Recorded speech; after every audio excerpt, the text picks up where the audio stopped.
One of the things I haven't talked to David about what I was going to discuss, but I want to bring this up because there's a bunch of conspiracy theories floating around out there.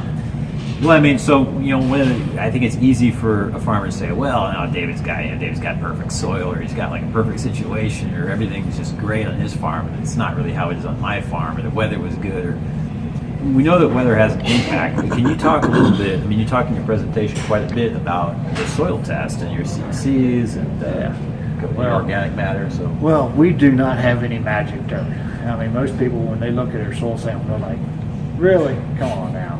So whether it's conspiracy theory or not, our soils, we're not high calcium soils, we're acid soils.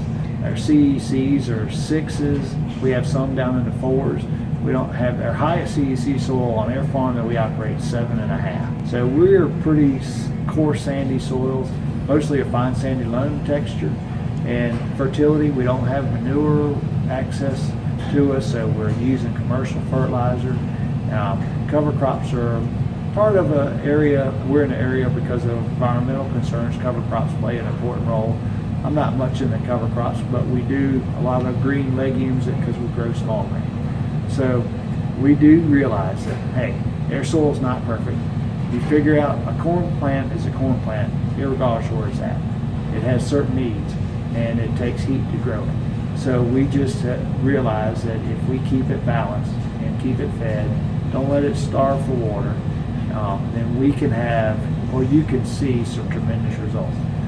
We've had good success on multiple locations, different farms, different pivots, different counties, in fact, in our state. So it's not any one magic piece of dirt that we have. Well, so that's an important point to bring up.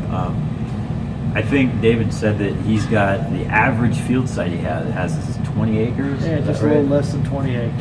Yeah. So he's probably got a little bit of variability there. Yeah. Well, we got a lot of different soil types in there. Sure. We go from a half-acre field size to 230 some acres. So we have a huge difference, and our soils just vary. The closer you get to the water, the rivers, the difference. But typically, better soils the further away, maybe a little poor drainage soils. So huge variability there, and you got to figure out how to manage them. And we come up with a plan, and then we try to implement a plan.